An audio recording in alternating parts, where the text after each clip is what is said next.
சென்னையில் formula car பந்தயம் நடத்த ஸ்பான்சர்ஷிப் வழங்க தொழில் நிறுவனங்களுக்கு அழுத்தம் கொடுப்பதால் தொழில் அமைப்புகள் கொதிப்படைந்துள்ளதாக எடப்பாடி பழனிசாமி குற்றம் சாட்டியுள்ளார்.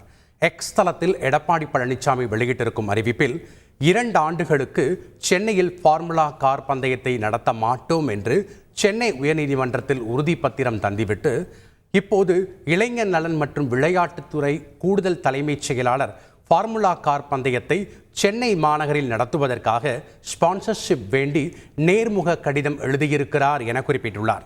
இந்த நிர்பந்தத்தால் பல்வேறு தொழில் அமைப்புகள் கொதிப்படைந்துள்ளன என குறிப்பிட்டிருக்கும் எடப்பாடி பழனிசாமி, ஏற்கனவே திமுக ஆட்சி பொறுப்பேற்றவுடன் 3 முறை உயர்த்தப்பட்ட மின்கட்டண அதிகரிப்பால் சிறு குறு தொழிற்சாலைகள் கடுமையாக பாதிப்படைந்து தொழில்துறை முடங்கியுள்ளது.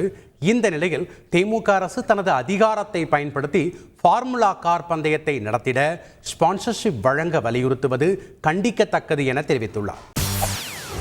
செய்திகளை உடனுக்குடன் தெரிந்து கொள்ள உடனே சப்ஸ்கிரைப் பண்ணுங்க.